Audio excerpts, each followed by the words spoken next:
Hello, I just got kicked out of my French class for being too good, Grace. And I spent 3 hours on my makeup last night just to immediately take it off and go to bed, Sari. I saw that Ashley Martin commented. I know! I was like... That was super at first cool. I was like, I should, wait to post this so I'm awake to see. And I was like, nah, I'm gonna go to bed. And then I woke up and it had, almost 1,000. I was like... I know, it totally blew up. I mean, you deserve it. You're so talented. I was going cross-eyed last night because I was trying my best to fucking get a straight look. I don't have that patience. I very much approach makeup still like stage makeup where I just smack it on and I'm like, okay. Yeah, everybody's always like, well, how do you do it? Oh my god, I wish I had that. I was like, it's been years. Yeah. It just takes a lot of practice, and not to mention I have an art background. I've always drawn and created stuff, so that also helps. But it's just practice. You got it. I believe in you. It's not gonna be perfect. No. But that's okay. Well, I mean, seriously, with any creative thing, it literally is just practice. Yeah. Oh yeah. You just gotta keep doing it until it works out. We didn't say welcome to Cat. Oh, we didn't say welcome to CastF1sh. Podcast. Welcome to our podcast. This is episode 3. Jumped right in. Jumping right in. This episode is gonna be. The last 2 episodes were very serious and very structured. I have been in a funk for a couple days now and really need to laugh. So this episode is gonna be significantly less serious. Yeah. Yeah. Hee hee. Oh my gosh, your video disappeared. Come back! Someone tried calling me a little butthole. Lame! It was a telemarketer. On the docket today, we have a question from last episode that we're going to address. I don't like WAG accounts, and neither does Sari, so we're going to talk about that. And then we're going to do a lyrical breakdown of Lewis Hamilton's lines in Pipe, which is a song he did with Christina Aguilera, and is the bane of my existence, and I spend every single day pretending it doesn't exist. That was all her idea, by the way. That was not my idea. Grace was just like, this is what we're talking about next week. Listen. Okay. I can't roast Lewis Hamilton for many things, but I can roast him for his lyrics. My question is, did he write those lyrics? And if so, why? I think he did. I think he did. Oh god, we'll have to look that up. But okay, we'll just jump right into the question from. We got this on YouTube. Someone asked us this on our video. Yeah. Because we did address the moral issue of tobacco companies sponsoring F1 teams and F1 drivers. And this person posed, should we also take that same consideration with companies like Heineken, alcohol companies? Yeah, we kind of dropped the ball a little. That's blew over our head. Obviously, yeah. Even more so considering the sport is about driving. Yeah. And, drinking and driving is such a huge issue.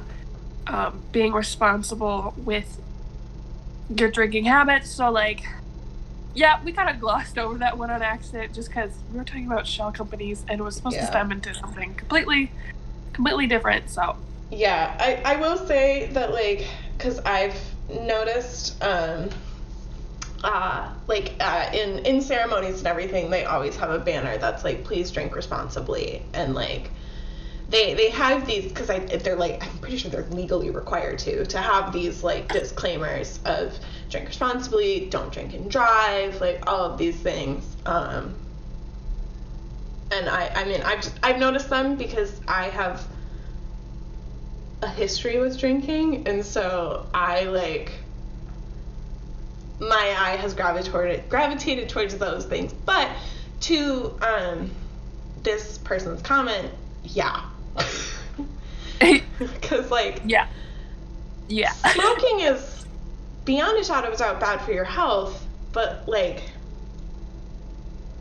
it's, at least in my state, it's not illegal to smoke while you drive. Like, that's not, it is not, like,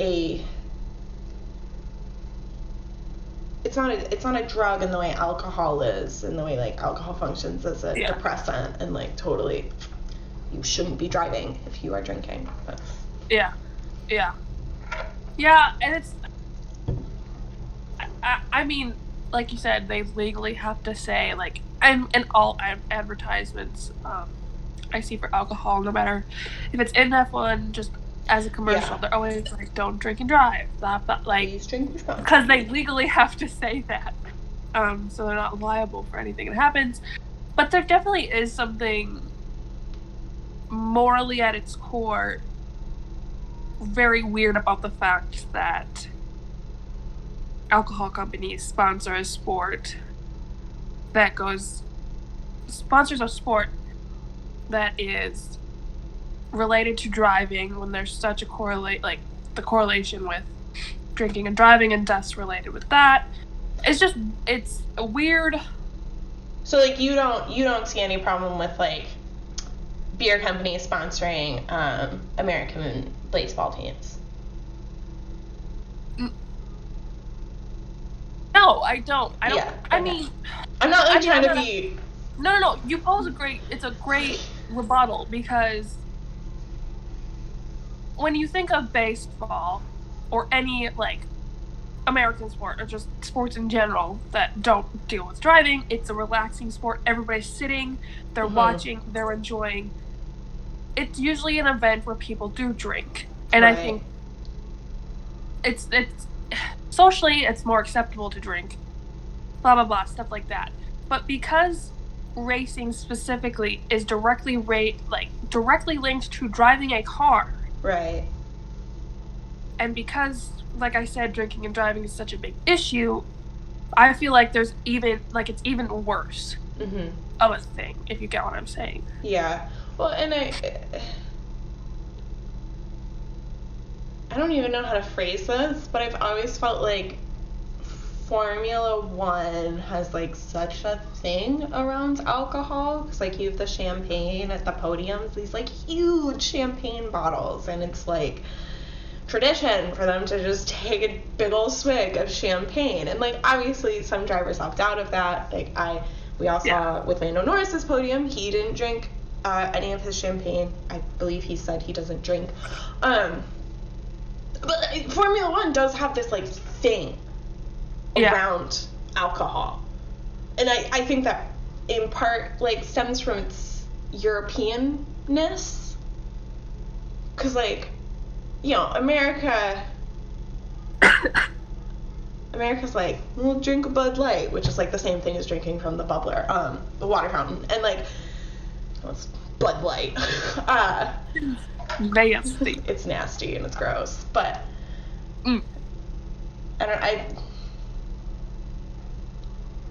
it's not wrong to say that American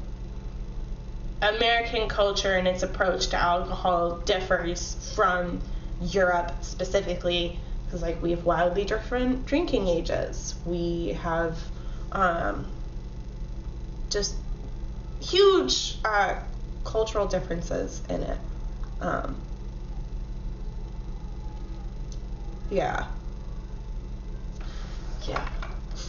Yeah, I think just to wrap it up, for me, it's, at the end of the day, I can't tell anybody whether they should drink or not drink. That's a personal decision. And, there's laws. But I think,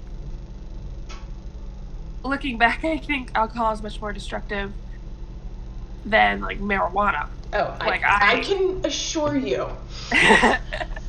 So, my personal opinion on alcohol is I fucking don't like it. I will partake in casual drinking whenever I choose to, or as just a casual one-time thing. Like my dad always did, it'd be like 5 o'clock, glass of rum and coke, one and done kind of thing. Yeah. So. I mean, It's tricky because statistically speaking, alcohol is the most damaging drug in America. Yeah. Because it is a drug. And so,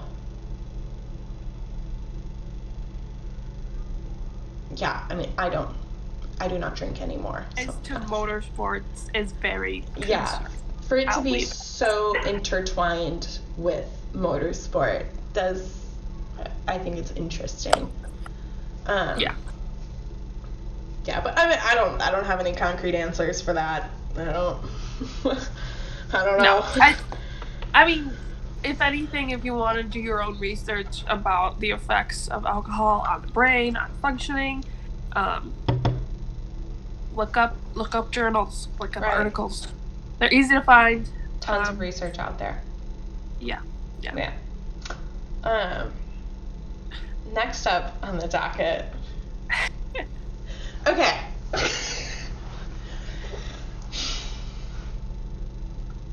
I don't like WAG accounts. I mean, I will just be straight up, blunt out honest. I do not like WAG accounts. And for anyone who doesn't know, WAG is an acronym for Wives and Girlfriends.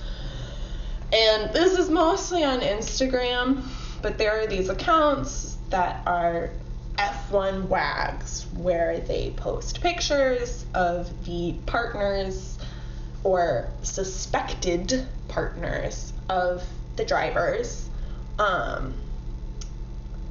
And like we'll throw out kind of these facts about them and their lives, and I don't like it personally. I think there's a lot of subtext in it that is somewhat misogynistic and also crosses a lot of boundaries and barriers that I do not vibe with. Yeah, I think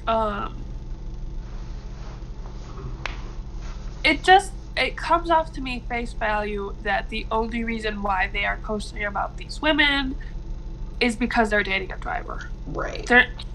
That's what it looks like to me face value when I look at it. I'm like, oh, you're only interested in these women because they're dating someone that you are interested in or is within this community.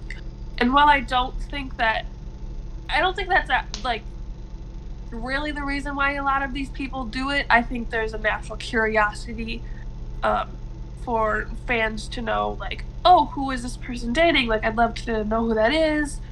Who are they? What are they about? Kind of thing. But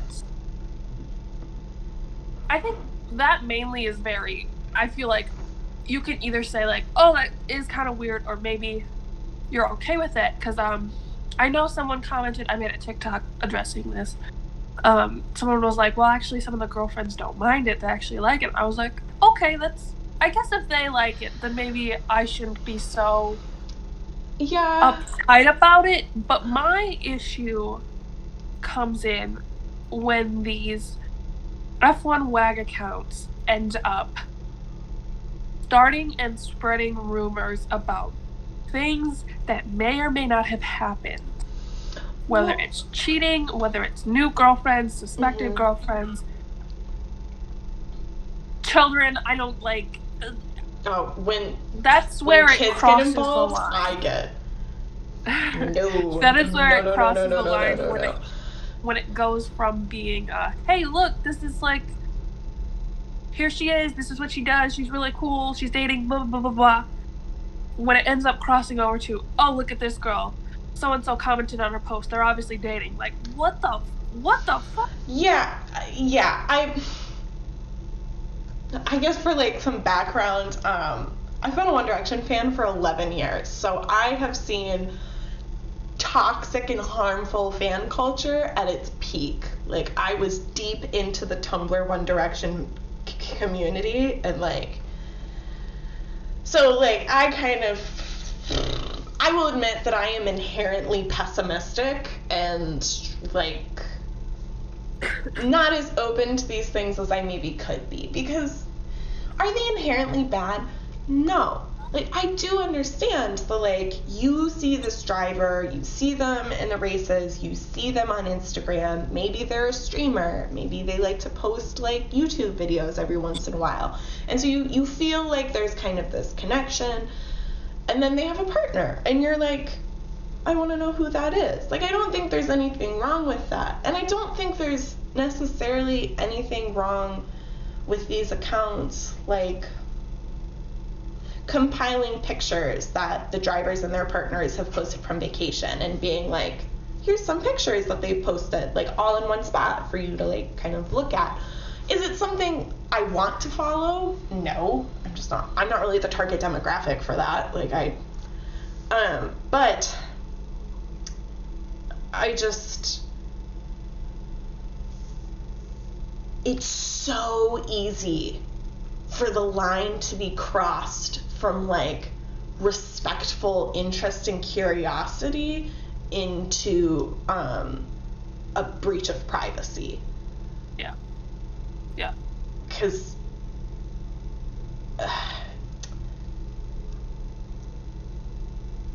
you know, it's one thing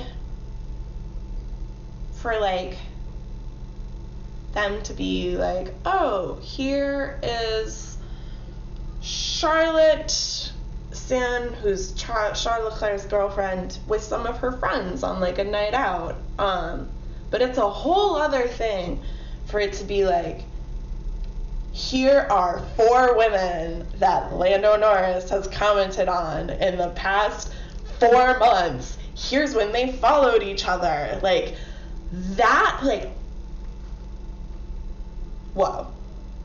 If, I think I can summarize my point in this really well. If the drivers want us to know, they'll post about it themselves. Like, that's the thing. They post their partners, for the most part. Some of them are a little more private about it, but they post their partners, or their partners post with them. Yeah. If they are not already talking about it themselves, it's not our place nor our business to speak on it. Because we're not their friends. No, we're just not. Exactly.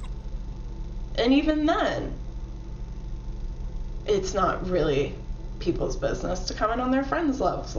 Like, that just doesn't sit right with me. Yeah, and to that point that you said that we're not their friends, I think that's one thing that really gets, because we only really, like, for the most part, and currently with, you know, today's environment, with COVID and everything, our only interactions with these people are through a screen. Mm-hmm. We've never tangibly seen them in person. Mm-hmm. So our view of them, our conceptualization of them, is very different than what it would be in person. So when you are able to interact with them online, see what they're posting, they interact with you back sometimes, the relationship between fan and driver can get messy. And that's when you start seeing this behavior of people treating drivers, or just treating any internet influencer as a friend, or as even as an acquaintance, as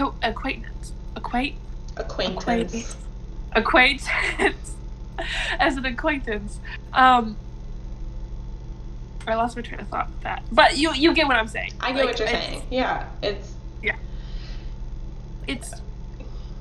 I mean, even from personal experience, like, I have maybe 1/1000th of the following that some of these drivers have, and I deal with issues of people crossing boundaries with me.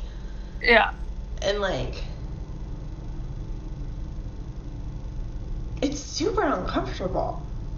Like, it does not feel good at all. And I can't even imagine, like, I deal with such small things now, I can't even imagine how I would feel if I looked and saw people tracking down when I followed somebody on Instagram, and, like, when we commented on each other's Instagrams. Like, it's so... Yeah. I would not feel good. No.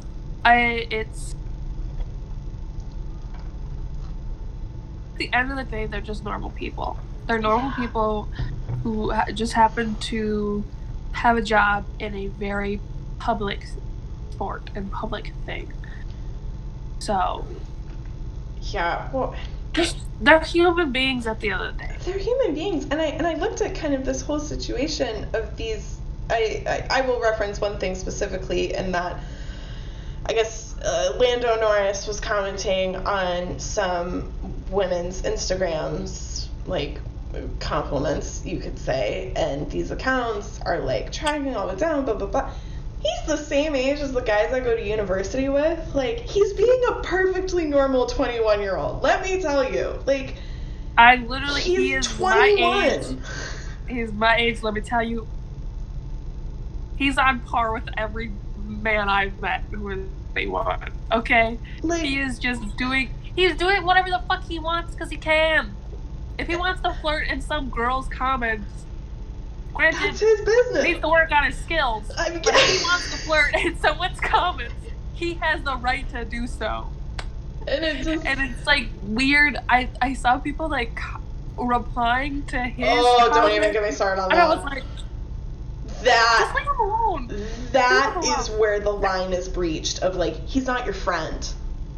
No. Like, that is the one where I'm like, not your friend, not your friend. Do not do that. Like, I don't even do that to my friends. Like, yeah. It's an invasion of privacy, and yeah, you know, some people will be like, well, it's the internet. The internet's public.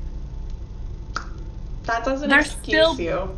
Like, okay, then where's your respect? Where's your boundaries? Right. Like, the internet is public, and yes, I understand that, and I understand that all of these drivers, to a degree, in deciding to have an online presence, I hope they understand that, like, they are subjecting themselves to a certain degree of scrutiny from the world. Obviously, some of them choose not to, like Sebastian Vettel. He has no interest in that, and I mean, that's his choice. But, like, it's still on us as the people consuming the content to remember to be respectful. Exactly. Yeah. That I think we will talk more about WAG accounts in the future because there's a lot of moral questions to be raised. Yeah. But we'll probably also end up talking more just about, because I'd love to dive deeper into the skewed perception of people's relationships online. Yeah, I love that. Jokes being made, things like that. So, yeah, that's a topic for a future episode. You're hitting on my best terms. For now, though. Look, I just really need to laugh. That's what I need. I really need to laugh. Stupidest thing ever. I hope everyone's ready for the dumbest thing. Well, this probably won't be the dumbest thing. I'm sure we'll do dumber things on this podcast. I got these lyrics pulled up. I can also summarize. I'll give you the genius divulgence. Oh, heck yeah! But the thing is, these are done by, like, not the artist. Oh, yeah. Like, no. these are just done by, like, random people. Yeah, no, and fun fact, a couple days ago, I tweeted out a Google form where people could vote on who they think would win in a fist fight, me versus all the drivers, and the one person who it leans in favor of them beating me is Lewis Hamilton. The data on every other driver has me winning. I was like, yes! Yes! Let's go! So, we're not going to talk about Christina Aguilera's lyrics because I just don't care about those. No, Lewis Hamilton is on the songwriters list. He wrote his bars. No! Lewis, why? Okay. So, before we start, I would like to clarify that I am a published poet. I took one class of creative writing. That's my credentials. I've been writing poetry since I was like 16, and I've gotten published a couple times, and I'm about to rail this man. First, I'm gonna do a dramatic reading. Look me in the eyes. No, it's gonna be weird. It's gonna get oddly sexual, and I'm gonna go like this. I can't be worse than the time I read an Imagine out loud to you, so. See that? We'll speak on that later. You know I got a wild imagination. I like to play the doctor. Operation. Yeah. So, spread it on the bed like a patient. I'm about to show you domination. Yeah. How? Got the nana dripping like a water fountain. Yeah. Drip, drip. Oh, no, girl. I could eat it up. I'ma dive in, touch the ocean floor. You already know what you came here for. Lay it down now. You know that I'm grown, and I'm about it. Yeah, I'm about it. And I know what to do with your body. With your body. Every single time that you drop it, trust me, I know what to do with it.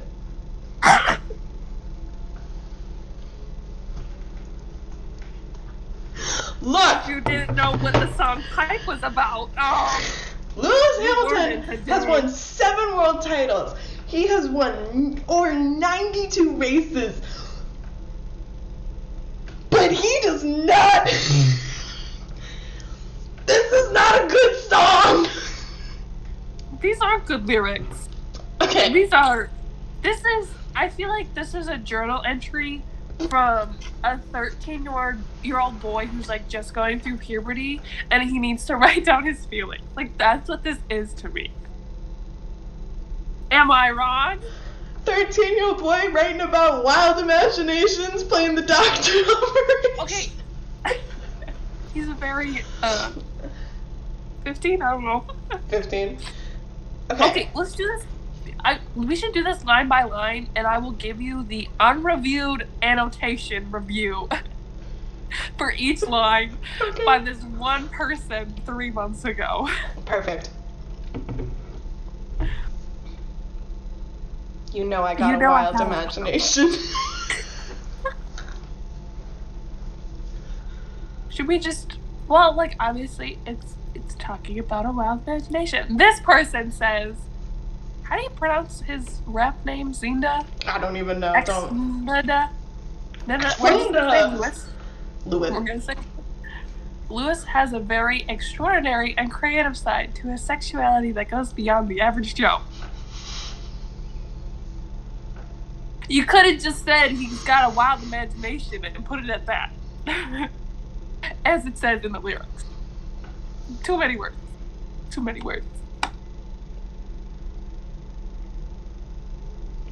I like to play the doctor. Play the doctor. Operation. Yeah. This person says, Lewis treats sex as if he's a doctor. He is very precise, very experienced, and has lots of knowledge of what to do in order to pleasure a woman. Oh my god! What the fuck? I think... This just made me think of roleplay. Help me, I'm so sorry. Spread it on the bed like a patient. A new user says, Lewis is referring to his woman's legs spreading on the bed in anticipation of sex. Can we publish this? Can we say this? We were never monetized. We can't get demonetized. I feel bad for saying Lewis before these. He wrote this. But he did write these lyrics. He wrote these lyrics and he put them out into the universe. It's fair game, baby. These are also just random people's assessment, but they're probably correct.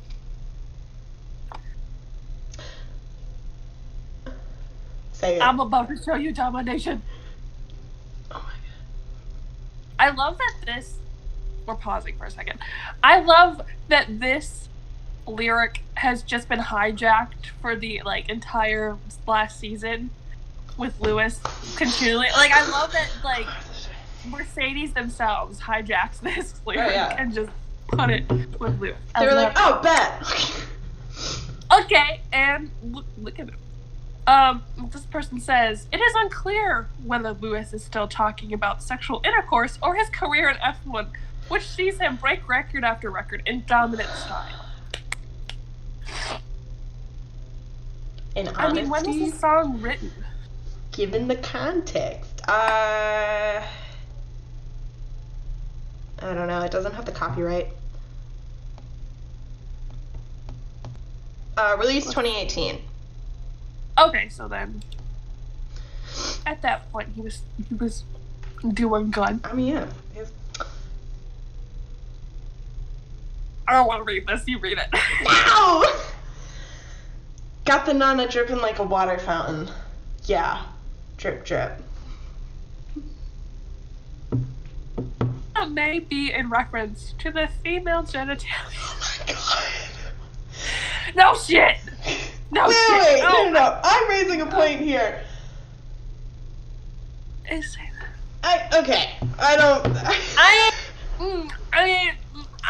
You know what? If you want to see this annotation, you can go on to the Genius page and read it.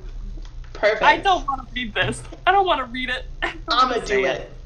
I'm not gonna read it. What the hell is a Nana? What? Like, why is that the name? Why is that the name? And second of all, no one has ever called it a Nana. No, and the idea of tripping like a water fountain is just so weird to me.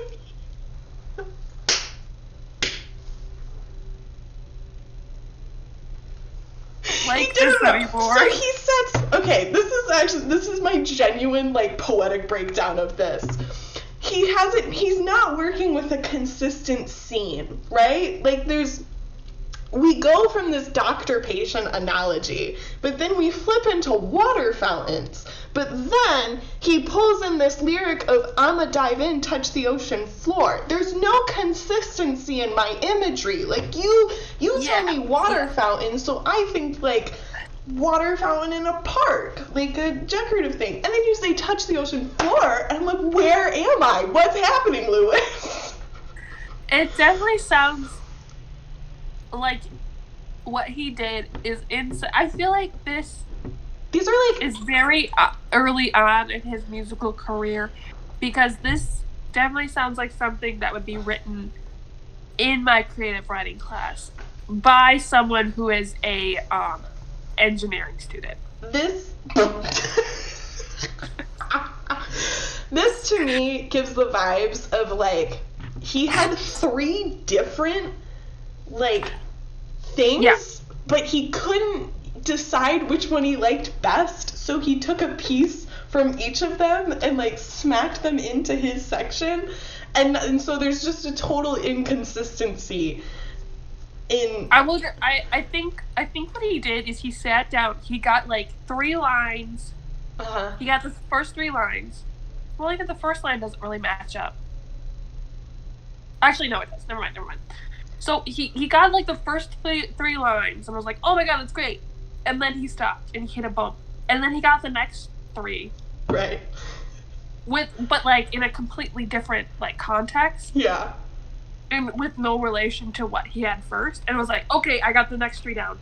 And then he had to like get like it seems like he sat down for 30 minutes, got the first lines, had to wait another 30 minutes of thinking, then got the next 3. Like it's just like pieced together, but not a good puzzle. It's not a good puzzle, and the rhyming schematic is off because we have imagination, operation, patient, domination, fountain. Wait, waterfall, not water fountain. Yeah, well, okay, this is kind of one of my pet peeves.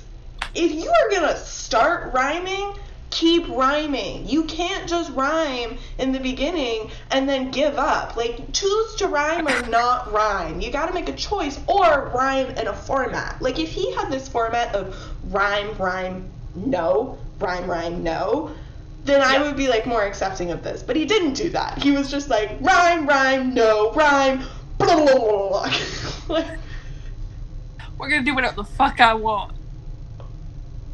Well, and yeah. I mean, he at the end he rhymes drop it with it, so tough, like. Got the it's together. Smack those it's together, baby. I don't even know where we left off. These annotations are here's the other thing. Horrid. He rhymes, so he's a slant rhyme with I'ma dive in, touch the ocean floor. You already know what you came here for. That's a slant rhyme because the middle vowel is creating the same sound. So floor and floor. Yeah. And then we go into bout it, body, drop it with it. Which is just... This doesn't... There's no reason to this. I'm still reading through these annotations made by people on Genius, and it's really bad. It's really bad. Are you crying? Yeah. How bad? I know I can't repeat them. I cannot repeat them verbally. Does this mean I have to? No, you are not saying these. Why? What are they? Just take a look at the one for the waterfall one. Oh my gosh. To the ocean floor one. Just take a look at them. You know what? The rest of them too. Why not? Oh, actually, you know what? That wasn't that bad. Wait, they're not great though. We cannot say those. We cannot say those. Why not? Okay, pipe. I'm not saying that. I will not have that attached to my name on the internet. Wait, how do I see them? It won't come up. It should be highlighted. I'm on my phone and it's not. Okay. Welcome to the Girl Are you on Genius? Yeah. And you're on his lyrics. They should be highlighted gray. They're not. What the fuck? Do I need it? I mean, it's fine. It's not that big of a deal. It's just Genius. And these are just, like, random people. I will say, you can go yourself and look at these. Because I am not saying anymore. I also would like to criticize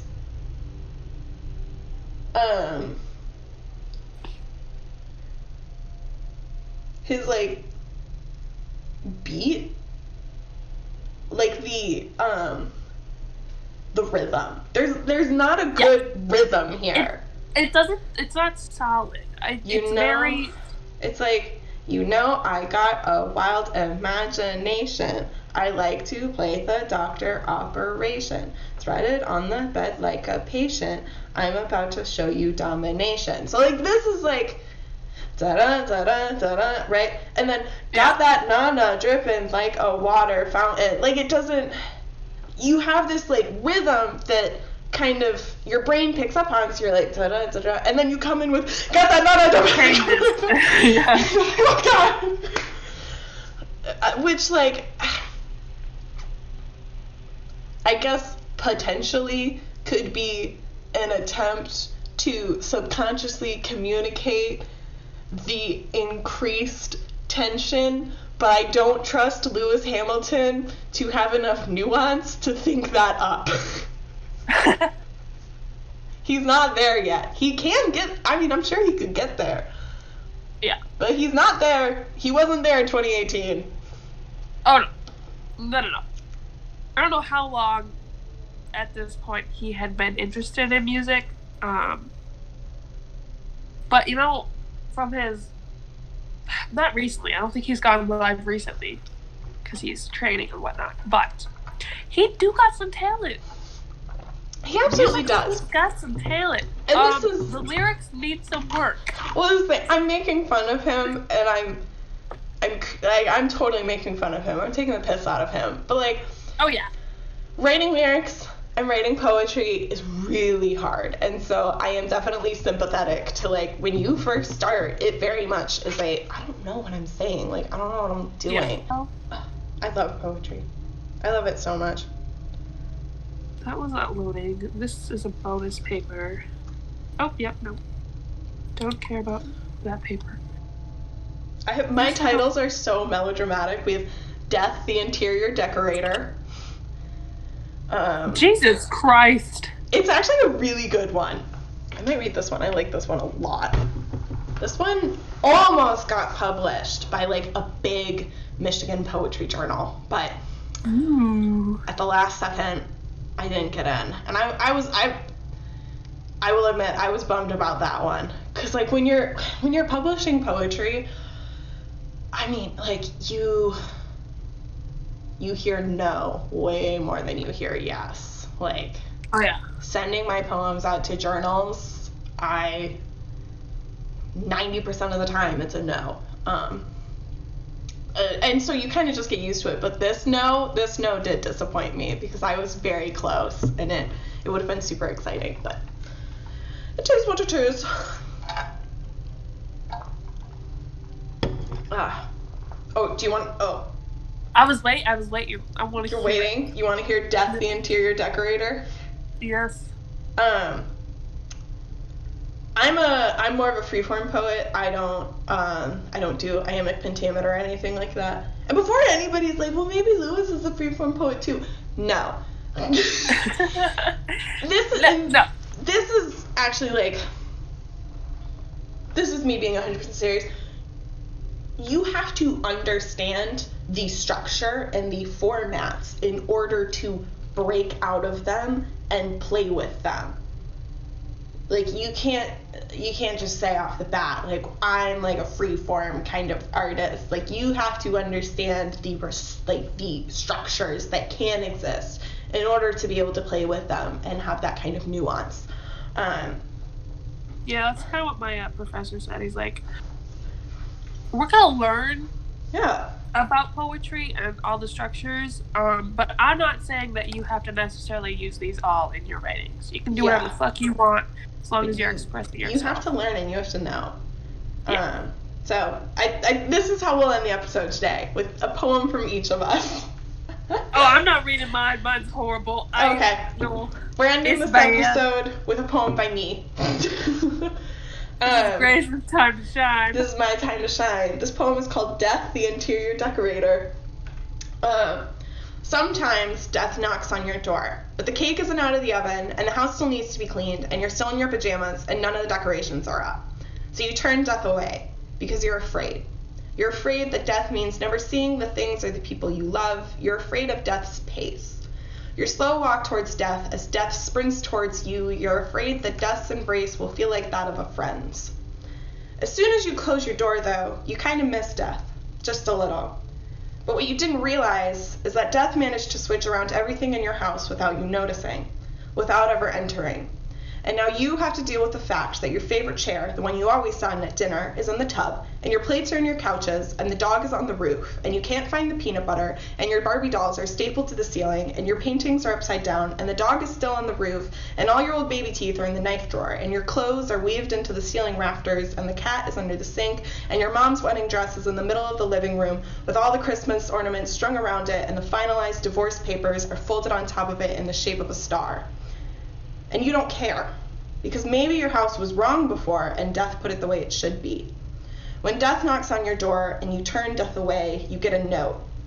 And the note seems blank, but when you look closely, you realize the note has everything on it. That's my poem. I love that. Thanks! I love that. I like that poem a lot. That is one that I've felt good about in the past. Even now, though, I'm already thinking of things I'm going to change after this. See, that's one thing I love about poetry, is that no matter how much you revise it or think you're done with it, there's so much, like, there's things like, I want to say this differently, or I need to get rid of that word, I need to get rid of that sentence, or move it here. Like, it's always moving, and I think that's great. Not only the words are moving, but your physical, like, structuring and construction of poetry is always moving. It's awesome and it's cool. And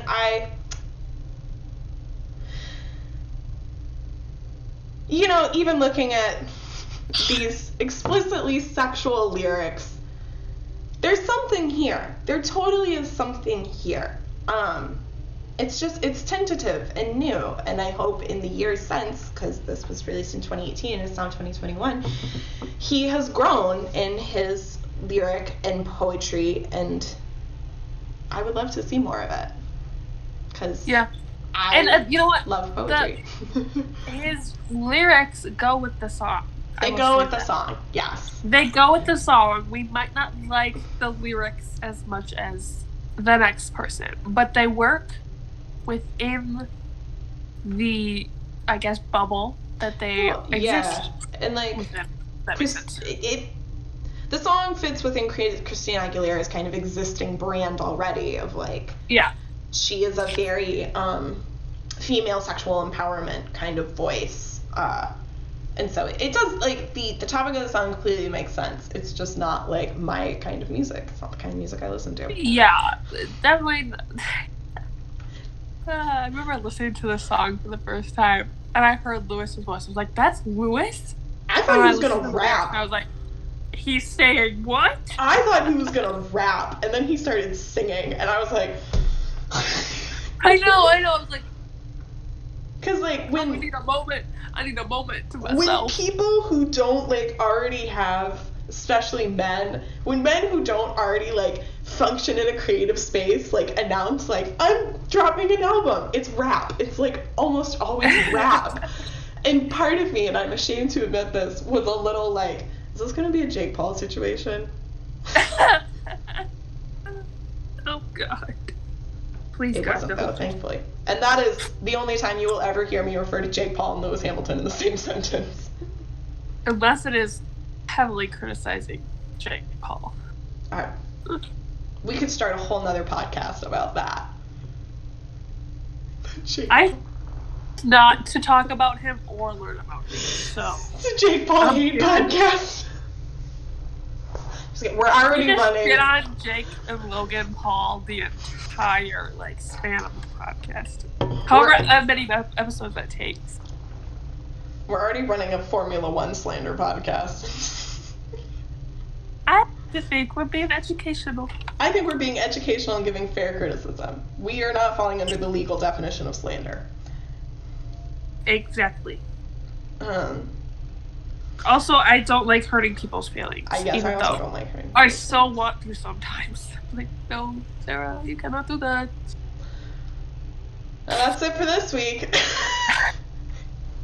Yeah, this is definitely a short episode. Shorter than our first two. Really, there was no streamline to this episode whatsoever. We jumped from topic to topic. We ended up divulging and evaluating Lewis and his lyrics. This was an opportunity for people to learn more about us. Yeah, that's a good way of saying this. It's a good opportunity. Lewis, darling, if you ever see this, I'm so sorry. It's a possibility. A very small possibility, but Don't say that. Don't say that. I already have to cope with the fact that there's statistically a very real chance Lando Norris has seen one of my TikToks. I can't handle this too. He's probably seen your stupid Barbie memes. Yeah. All right, thank you all so much for listening. That's it for this week's episode. I'm gonna hang up on Sari now. Bye.